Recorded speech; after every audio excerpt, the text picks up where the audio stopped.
মা, তুমি আজকে কি রান্না করেছো? আজকে এই দেখো তোমার পছন্দের আজকে চিকেন হয়েছে। এটা কার জন্য বাড়ছো? এটা এটা দাদুর জন্য গো। দাদু চিকেন খাবে না?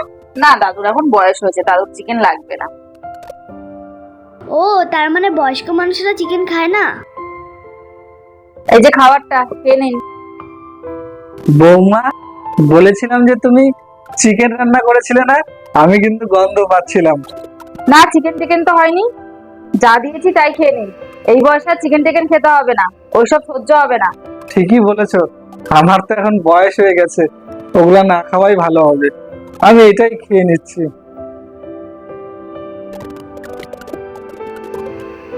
ওহ, বাবাকে খেতে দিয়েছো? কি রান্না করেছো আজকে? আজকে তোমাদের জন্য চিকেন বানিয়েছি। বাহ, চিকেনটা তো দারুণ বানিয়েছো। বাবা, তুমি এখনই চিকেন খেয়ে নাও। কেন? যখন বুড়ো হয়ে যাবে তখন তো আর খেতে পারবে না। কেন বৃষ্টি, কি হয়েছে? মাই তো বললো দাদুর বয়স হয়ে গেছে, দাদুকে আর চিকেন দেওয়া যাবে না। তুমি বাবাকে চিকেন খেতে দাওনি কেন? হ্যাঁ, আমি না করেছি, এখন বয়স হয়েছে, এখন আর চিকেন খেতে হবে না। তুমি এক কাজ করো, তুমি গিয়ে চিকেনটা দাদুকে দিয়ে আসো। বলবা মা আর বাবা দুজনেই পাঠিয়েছে তোমাকে খাওয়ার জন্য। নাও। দাদু, এই নাও চিকেন খাও।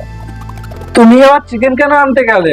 তোমার মা বাবা জানতে পারলে তোমাকে বকাবকি করবে। না, মা বাবাই বলেছে যে দাদুকে গিয়ে চিকেনটা দিয়ে আসতে। তাই এদিকে আসো, দেখো সত্যি। তাহলে তুমি আগে একটু খাও। এই নাও, তুমি খাও। আজকে আমরা কি ভুল করতে যাচ্ছিলাম বুঝতে পেরেছো?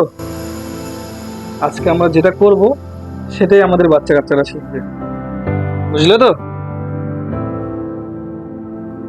কি খুশি আছে দুজনে, দেখো। আশা করি বন্ধুরা ভিডিওটা তোমাদের ভালো লেগেছে। ভিডিওটা ভালো লাগলে অবশ্যই একটা লাইক করে দিও আর ভিডিওটাকে বেশি করে শেয়ার করে তোমাদের প্রিয়জনকে তথ্যটা জানিয়ে দিও।